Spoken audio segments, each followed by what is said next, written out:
Que me réserves-tu alors? Bah écoute, tu vas découvrir des questions qui se trouvent dans la boîte à gants. D'accord. Ces questions que tu vas découvrir une à une. Et je te demande juste d'y répondre le plus simplement possible. Spontanément. Et plus spontanément, tout à fait. Et ben c'est parti alors. On est parti? Est-ce que les étoiles changent un homme? Alors il s'avère, Fred, Dan Silvieux, que j'ai plusieurs étoiles dans ma vie. Et j'ai mes 2 filles, j'ai mon petit garçon, j'ai ma femme. Puis après, il y a les fameuses étoiles du Michelin. Aujourd'hui, j'essaye de pas tout mélanger.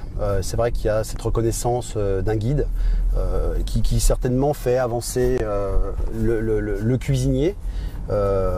L'homme, je ne pense pas. Il faut vraiment faire la part des choses. Mes 2 filles m'ont changé, mon garçon m'a changé. C'est ce qui m'a permis, ma femme, le contact de ma femme, on a une différence d'âge de 11 ans, m'a transformé, a fait l'homme aujourd'hui peut-être un peu plus sage, plus mature. Voilà Fred, j'espère avoir répondu à ta question. Et voisin, tu viens manger à la maison quand tu veux. Alors, vous avez repris la maison de Marc Vera. Qu'est-ce qui vous différencie de lui dans l'assiette? Guillaume, Paris. Excellent.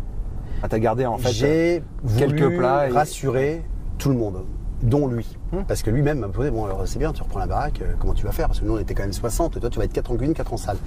Je pense qu'aujourd'hui si on va avoir 3 étoiles, il faut absolument se créer son identité. Qu'est-ce qui me différencie? C'est que je fais marcher mes identités bretonnes et mon adoption savoyarde. Elles sont bien ces questions. S'il fallait choisir, tu préfères devoir renoncer à la vie en montagne ou renoncer à la conquête à la 3e étoile? Fifi de Bretagne. J'ai vécu mes rêves. J'ai voulu une belle maison. T'as repris une maison, première étoile, 2e étoile. J'ai voulu devenir un bon cuisinier. Une belle réussite. Je crois que ça va dans le sens en tout cas. J'ai tout ce que je voulais. Maintenant, ça ne sera que du bénéfice. Je préfère retourner en montagne.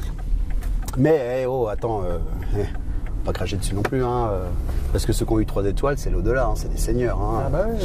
Donc on est un peu maître Yoda quoi, quand on a 3 étoiles. Hein. Moi, je suis encore un Jedi, un Padawan. Nous avons travaillé à New York ensemble. Je suis admiratif de ton parcours. Ah, c'est émouvant. Où puisses-tu ton énergie et ta créativité pour te dépasser toujours plus? Donc c'est Slavica d'Aix-en-Provence. C'est vrai qu'on a vécu ensemble à New York. J'ai un peu les larmes aux yeux parce que quel parcours! Ah, oui. Ouais. Slavica. Ça c'est une tranche de vie. New York. Combien de temps à New York? 2 ans. Très dur au début. Loin de mes montagnes, loin de tout. Loin des parents, loin de tout seul. Et puis on attendait beaucoup de moi. Où je la puise mon énergie, je crois que c'est l'envie. On se sent vivre dans ce métier quoi. Ouais, c'est compliqué d'aller chercher tout le temps l'excellence. Oui, c'est compliqué de se remettre en question. Et on puise l'énergie parce que je pense que si on va pas de l'avant, on recule. Question suivante. Alors, on se connaît depuis l'enfance, on a fait like 400 coups ensemble. Pourtant, je me suis toujours demandé ce que tu aurais fait si tu n'étais pas devenu cuisinier. Lionel d'Arcachon. Ah oui, ça c'est Lionel Flandin. Oh, j'en sais rien. Je crois que c'est là-dedans où j'ai toujours été le meilleur. Je fais plein de choses. C'est vrai que je fais du ski de rando, j'ai fait du TMB, de la course à pied, de l'escalade. Mais dans tout ça, je suis pas le meilleur. J'ai pas dit que j'étais le meilleur en cuisine, mais je me défends. J'aime nourrir les gens. Voilà. Ok. J'ai une question à te poser, Johan. Oui. Demain, c'est ton mariage. Oui. Comment est-ce qu'on se sent la veille de son mariage?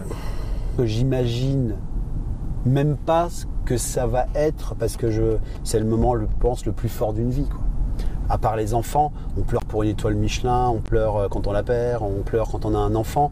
Mais de dire oui pour la vie à la femme que l'on aime, j'ai quand même mis 5 ans avant de la demander en mariage et je lui ai quand même fait 2 enfants. Donc ô combien pour moi, c'est plus fort de demander quelqu'un en mariage que de faire un enfant. Voilà, pour moi, d'aller là, c'est vraiment dire oui à la vie à la mort. Et tu l'as demandé en mariage dans une situation un peu particulière? Ouais, aussi. on l'a demandé en mariage à 4000 mètres d'altitude. Et, ouais, c'est vrai, avant de sauter en parachute. Avant de sauter en parachute, elle m'a dit oui en bas. Elle a eu 1 minute 30 pour réfléchir. Court, mais ouais, c'était bourré d'émotions encore une fois. Et c'est ça qui caractérise ma vie, c'est qu'il faut que ça soit tout le temps too much. Il faut tout le temps qu'on aille au bout du bout. Parce que si c'est pour vivre le truc à moitié, c'est pas moi.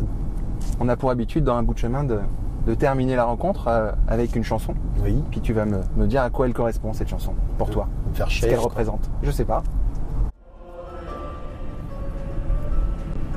C'est dur. Ça c'est un vrai pèlerinage. C'est un vrai moment parcours de vie. C'était 2 courses la CCC, l'UTMB, où c'était un peu fou. Et c'est un truc, c'est un peu comme une traversée Jacques Vabre, c'est un peu, je pense un peu à toi demain aussi, tu vois. Comme je te dis, c'est... Allez, on se ressaisit. On va finir en musique. Et ben voilà, moi j'ai fini de pleurer, donc c'est bon. Voilà.